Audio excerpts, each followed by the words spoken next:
สบายดีนะมื้อนี้เฮาสิมาว่าเรื่องปัญหาค่าไฟแพงที่เห็นของการเพิ่นออกมาชี้แจงว่าปัญหาค่าไฟแพงย้อนว่าอยากปรับให้มันซ้ำ10ประเทศอาเซียนเพราะว่าค่าไฟของประเทศเฮาลาวเฮายังถูกอยู่ข่อยสิขอเว้าเลยข้าเจ้าอยากปรับค่าไฟให้มันสูงเท่าเขาหั่นน่ะเจ้าก็ควรไปปรับรายหับรายจ่ายของประชาชนลาวให้มันได้สำเขานำแหละแนวมันซ้ำเขาแต่เจ้าไปขึ้นเบิ่งแน่เขาบ่ได้มีเครื่องไฟฟ้าคือบ้านเจ้าเขาบ่ได้มีหลายเท่าบ้านเจ้าบ่ได้ส่งออกหลายคือบ้านเจ้าบัดค่าน้ำมันเด็กเขาผลิตเองเขาก็ยังขายถือค่าแก๊สหุงต้มเขาก็ยังขายถือบ้านเจ้าค่าน้ำมันโคตรแพงค่าแก๊สหุงต้มโคตรแพงค่าไฟผลิตเองยังอยากแพงซ้ำเขาโอ้ยมื่นหูมื่นตาในทานเอ้ยโพดให้หลายเขาจะปรับแบบนี้ไปปรับเงินเดือนพนักงานปรับเงินเดือนประชาชนที่ไปเป็นกรรมกรนั่นปรับรายหับหันของประชาชนทั่วประเทศน้ำสูงขึ้นแน่แล้วไปปรับค่าครองชีพมันต่ำลงเขาจะปรับหันเขาจะซอยประชาชนหันอันนี้เป็นอย่างซ้ำบ่นำปี 2017จะปรับขึ้นอีก 2% ซ้ำนี่ก็ยังน้ำตาสิออกเลือดละทานเอ้ยสิบอกให้หันโพดให้หลายประชาชนตาด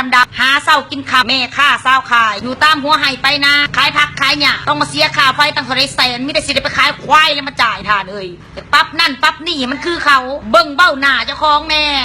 ปั๊บนั่นปั๊บนี่ก็เซิร์ฟไปปั๊บถนนหนทางแลนเดินแมนแลนสะดวกแน่อันนี้แมนเนี่ยแนวโตขาดผันอยากปั๊บขึ้นแนวโตซื้อผันอยากปั๊บลงเสียเส้นเบิ่งถนนหนทางเด้อยากตายไปบ้านใดก็ได้ขนาดขึ้นเบี้ยงละล่ะหนทาง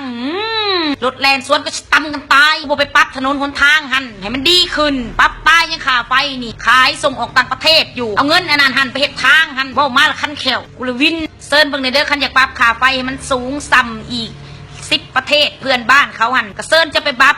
มาตรฐานของประเทศเจ้าหามันซ้ำเขาแน่แนวได้เขาถือกันมันถือน้ำเขาแน่แนวได้เขาแพงกับแพงซ้ำเขาเงินดอกเงินเดือนบอากอนนะได้พอลงก็ลงพอสอบก็ซีหันค่าน้ำมันหันค่าแก๊สหุงต้มเรื่องเครื่องที่น้ำเข่าหันเก็บภาษีสูงละเก็บลุดลงขันจะเก็บค่าไฟแพงขึ้นอันนี้ยังก็แพงอันนั้นก็แพงนี่ก็แพงกินเฟอก็แพงขู่มือนี่กินแต่น้ำมันต้มแล้วจำแจวนี่หันแต่เจ้าซื้อยังกินก็บ่ได้ค่าซีนในตลาดโลนึง80,000ไปเบิ่งคืนแน่ไปตะเบิ่งแล้วบ่เบิ่งแน่บ่ไปตะเบิ่งดีตายแนวเขาขึ้นแนวนี่อยากไปขึ้นน้ำเขาโอ้ยโหดให้